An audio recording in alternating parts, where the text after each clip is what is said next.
Estamos de volta para tratar sobre o direito real de propriedade. Nós já falamos sobre o conceito de propriedade, já falamos sobre a função social da propriedade e também sobre a abrangência desse direito. Agora a gente segue no estudo deste, que é o principal direito real, para tratar sobre as formas de aquisição. Nós temos formas de aquisição da propriedade imóvel, nós temos formas de aquisição da propriedade móvel. Começaremos o nosso estudo pelas formas de aquisição da propriedade imóvel e uma forma especificamente, que é o registro. Registro como forma de aquisição da propriedade imóvel. Só que antes de falarmos sobre o registro, veja bem, nós vamos, nessas aulas, trabalhar as formas de aquisição. E as formas de aquisição da propriedade, elas se dividem em formas derivadas e formas originárias. As formas derivadas de aquisição da propriedade imóvel são aquelas que decorrem, podemos dizer, de um negócio jurídico ou de sucessão causa-mortes. Porque, vejam, existem duas formas de aquisição da propriedade imóvel derivada, pelo registro e pela sucessão universal. Essa forma de aquisição da propriedade imóvel, ela decorre de ato entre vivos. Ato inter vivos. E quando nós nos referimos à sucessão universal, estamos pensando em quê? Em morte, herança, exato. Portanto, causa mortes. O que essas duas formas de aquisição têm em comum, que justifica serem chamadas de derivadas, é que nos dois contextos, nós tínhamos uma pessoa que era proprietária desse bem e, seja em razão de ato inter vivos ou causa-mortes, essa propriedade está sendo transmitida a outrem. Por isso, derivada. Por isso, derivada. O direito de propriedade era exercido por um indivíduo específico ou um grupo de indivíduos, não interessa, e saiu deste para um outro, chamado adquirente. Percebeu? Houve transmissão. Essa transmissão da propriedade que faz com que essas duas formas sejam classificadas como derivadas. É como se enxergássemos que aqui teremos ao menos dois sujeitos. Dois sujeitos. Na derivada por ato inter vivos, nós teremos aqui um sujeito chamado alienante e outro chamado adquirente. Alienante versus adquirente. E aí você anota. Dois sujeitos. E na sucessão causa-morte, da mesma forma. Nós temos aqui também dois sujeitos. Um que é o autor da herança, autor da herança, e o outro que é o herdeiro ou legatário, que é o sucessor. Observe, a propriedade pertence a um sujeito, é titularizada por um sujeito, em razão da morte é transmitida a outrem. A propriedade é titularizada por um sujeito e, em razão de ato inter vivos, é transmitida a outrem. Transmitida. Derivada. Forma de aquisição, derivada. Nessas formas de aquisição originárias, não há transmissão.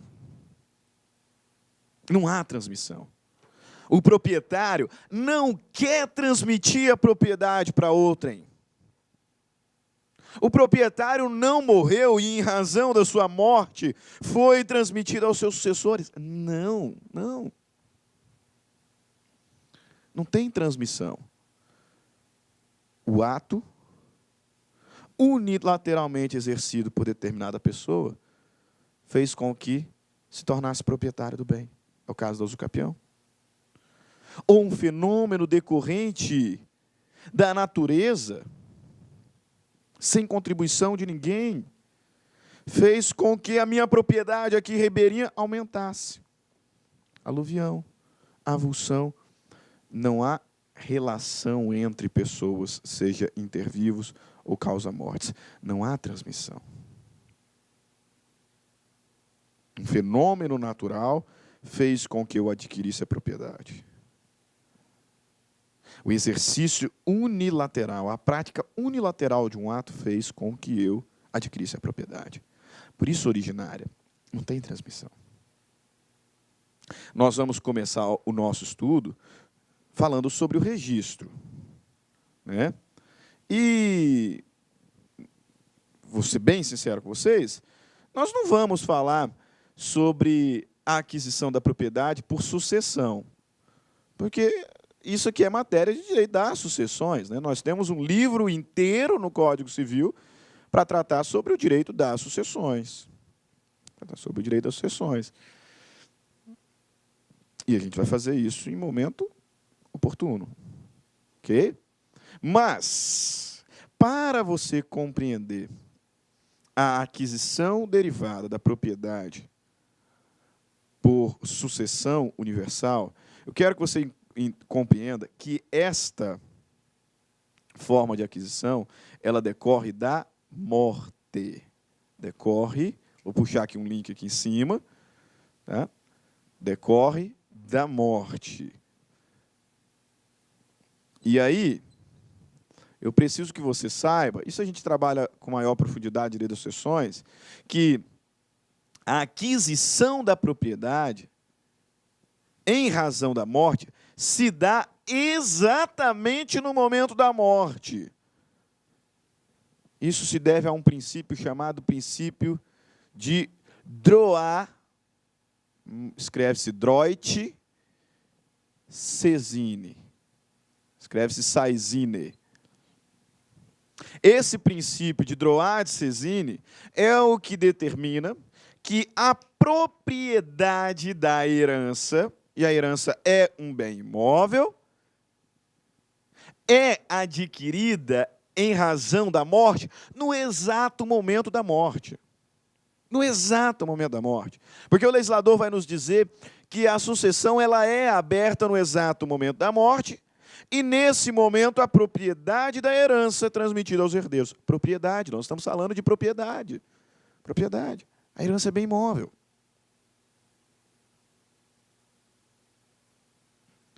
Professor, o que eu preciso gravar aqui na minha mente de forma objetiva?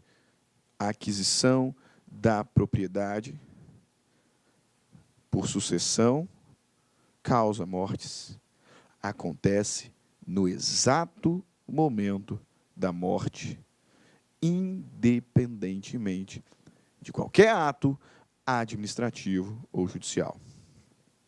Beleza? Perfeito? Aí os maiores detalhes a gente vê em direito das sucessões. Mas para direito das coisas você precisa guardar isso.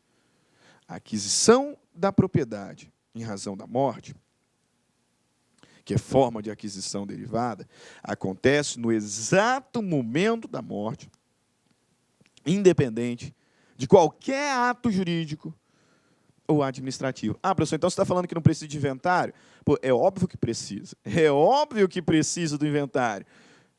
Só que o inventário serve para regularizar o direito que eu já adquiri no momento que meu pai morreu. No momento em que meu pai morreu, no exato momento em que ele morreu, eu me tornei proprietário. O inventário serve para quê? Para regularizar esse direito que eu já sou titular. Princípio de droit sesine. Registro.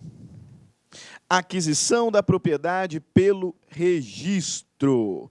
Primeiro ponto aqui da nossa matéria sobre aquisição do domínio. Registro, forma derivada de aquisição da propriedade imóvel que decorre de negócio jurídico. Meus caros, quando estamos aqui falando sobre o registro como forma de aquisição da propriedade imóvel, estou, por exemplo, tratando daquela situação em que você comprou o seu imóvel, você passou no concurso público, está começando a ganhar dinheiro a rodo e vai finalmente comprar o seu imóvel. Fez lá um contrato de compra e venda. Pagou. Você é dono? Ainda não. Será dono quando? Quando registrar. Então, aquisição por registro decorre do quê? Do negócio jurídico. Negócio jurídico. Contratos. Contratos em geral. Perfeito? Existem vários contratos que culminam na aquisição da propriedade, né? Inclusive propriedade imóvel. Pode ser um contrato de doação, pode ser uma dação em pagamento, pode ser um contrato de permuta, né? Eu usei como exemplo a compra e venda. Ganhando dinheiro, bastante, vou comprar o meu imóvel. Perfeito. Você vai comprar o seu imóvel. Guarda consigo. Guarda consigo. No direito brasileiro, o contrato não transmite propriedade. É isso aí mesmo. Isso mesmo que você ouviu. No direito brasileiro, o contrato não transmite propriedade. Você assinou um contrato comigo, através do qual estou te vendendo o meu imóvel. Eu tenho uma casa e eu estou te vendendo. E aí nós fizemos um contrato bonitinho. Pô, fizemos um contrato no esquema. Como esse imóvel custa mais do que 30 salários mínimos, em observação do artigo 108, nós fizemos uma escritura pública. Fomos lá no cartório de notas, sentamos perante o tabelião e fizemos ali uma escritura pública. Uma escritura pública, porque o legislador, no artigo 108, nos diz que os negócios jurídicos que envolverem alienação de bem imóvel, de valor superior a 30 salários mínimos, dependerão para a sua validade de escritura pública. Então, para que o nosso contrato seja válido, fomos lá no tabelião, fizemos escritura pública, show de bola. Você me pagou os R$400 mil à vista, cara. Agora você é dono, né? Não. Você não é dono, não. Você ainda não é proprietário do imóvel. Como não, professor? Nós já assinamos um contrato, eu já tenho uma escritura. Olá, meus amigos, minhas amigas, e aí, gostou do professor Stanley? Digo para vocês, sem medo de ser feliz, que o professor Stanley é um dos melhores professores de Direito e Processo Civil do Brasil. Ele é uma estrela em ascensão, com certeza, professor Stanley, aqui da Lá Concursos. Eu quero dizer para vocês o seguinte, nós aqui da Lá Concursos, nós temos o Stanley como nosso parceiro, nosso professor, nosso amigo da nossa casa aqui da Lá Concursos. E ele preparou um super curso de Direito Civil, né? Então, o professor Stanley é o nosso professor aqui de Direito Civil e nós estamos montando uma isolada com todas as aulas de Direito Civil constantes no site para a galera. Quanto custa, professor? Você não vai nem acreditar. Olha só, 10 parcelas, tá? 10 parcelas de R$9, ou seja, R$90 você vai ter direito à isolada do professor Stanley aqui da Lá Concurso. Professor, o que tem nesse módulo, né? Nós temos a parte geral e nós temos também a parte específica, né? A parte geral das pessoas, dos bens ali, dos fatos jurídicos, né? É a parte geral do Código Civil, gravado por Stanley, e a parte especial, claro, não são todos os módulos, mas lá nós temos lá o direito das obrigações, nós temos das obrigações, temos contratos, parte geral, direito das coisas. E o professor Stanley tem uma agenda de gravação conosco aqui da Lá Concursos, semanalmente, durante 90 dias, Olha só, papo reto com vocês, durante 90 dias você vai ter direito a todas as atualizações no site. E além disso, você pode assistir às aulas quantas vezes quiser e na hora que desejar. Eu, professor Luiz, eu sou até suspeito de falar desse profissional maravilhoso que é o professor Stanley, mas eu digo para vocês que quem estuda com Stanley fica fã do direito civil e do processo civil. Essa isolada é de direito civil. Nós estamos preparando a isolada do professor Stanley também de processo civil. Tá certo, meus amigos? Então, um forte abraço e espero vocês aqui na Lá Concursos. Fui! Tchau! Clique lá.